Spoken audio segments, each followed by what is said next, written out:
Welcome to the black and white darkroom in the photography department.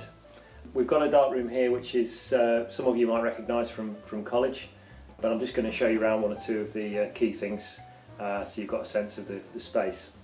So this space is normally open from during the day right up until the evening, and you don't need to book it, you can just come and use it. All the equipment that you need should be here.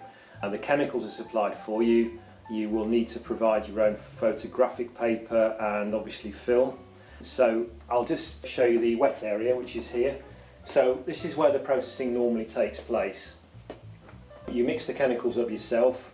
I can give you more accurate induction to doing this, but basically all the information that you need is printed on these laminated sheets here. The chemicals should normally be out here. The dishes you mix up using the measuring cylinders. Fill the dishes with chemicals. Normally we go from this end to that end, so it's developer, stop bath, fix, and then finally wash over here. Just before I go any further, I'll say when you've finished printing, if you can just empty out the liquid from the dishes, you can leave the fixer, but the other two, if you can empty the liquid out from those, the chemical, just down the sink, that's fine, and give them a quick swoosh out with cold water. The cleaners, other than cleaning the floor, they don't really come in here, so you know it's our responsibility to keep the place nice. On a safety note, the chemicals are not particularly hazardous. They're no more dangerous than the sort of thing you use to clean your house with. Probably less actually, but they do make your hands smell a bit. You don't want to get them on your clothes because it's going to smell. So we have got protective equipment if you need it. We've got disposable gloves here. We can even supply you with chemical overcoat.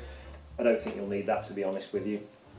But if you have got sort of sensitivity to chemicals or any kind of skin conditions, the gloves should be here, and you can come and ask me for any safety equipment you think you need. And we normally handle the photographic paper in and out of the dishes with tongs.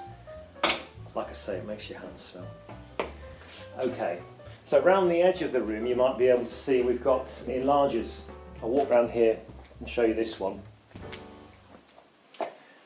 Enlargers are very simple machines really. They're just like projectors, old-fashioned slide projectors.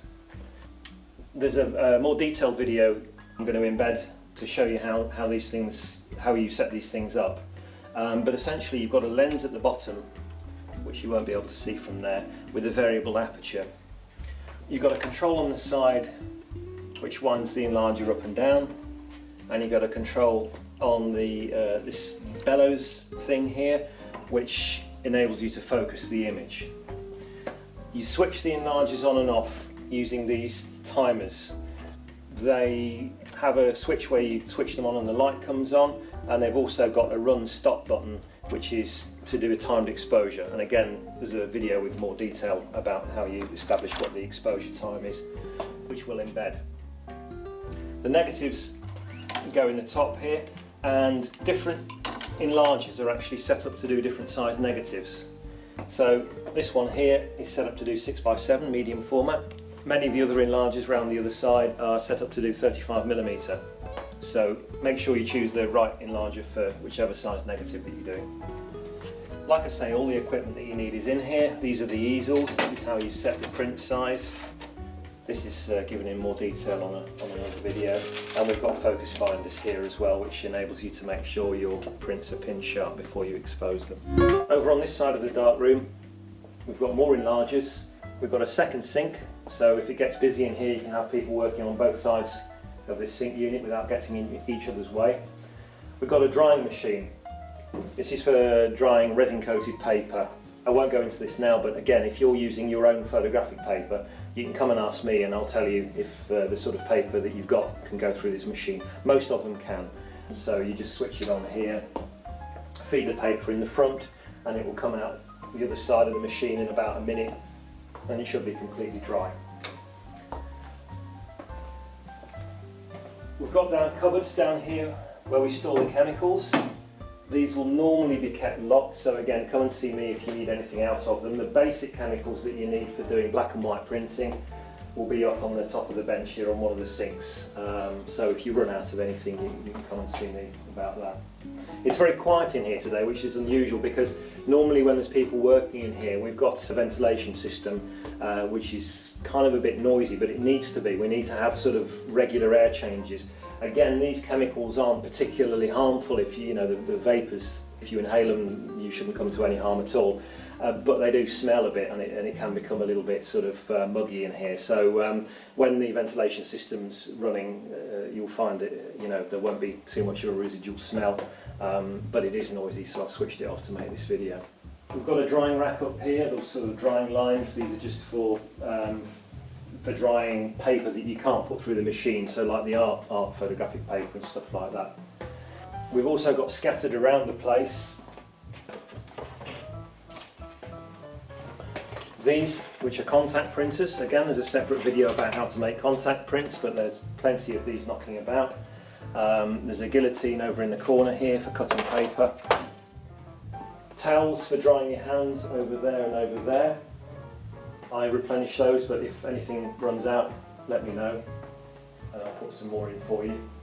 The only other thing you might need to know about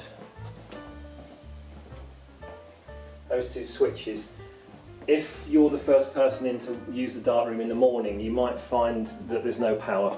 I mean, the lights will be on, but there's no power to the machines, the enlargers or the dryer or anything like that.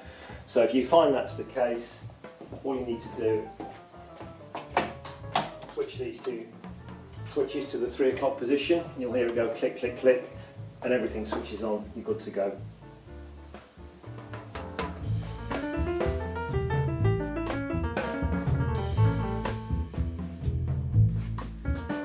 Okay, lights. This is fairly important. When we're making photographic prints, we're operating under red light. The paper that we're using is orthochromatic, which basically means we can, it's not responsive to red light, but we can see enough to work by.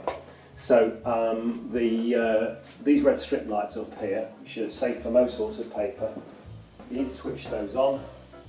That's this cord over here. And to switch the white lights on,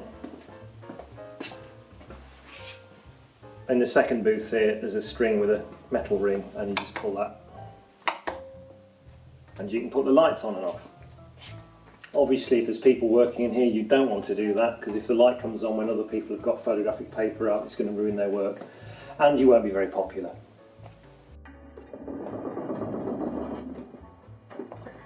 This rotating door is designed so we can come in and out of the darkroom without letting light in. So you don't have to wait for everyone to pack their stuff away before you can come in and out. You just step inside and the whole thing rotates around yourself.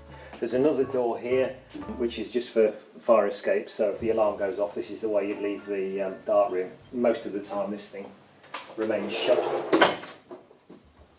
Again, because you don't want light coming in here when you're working.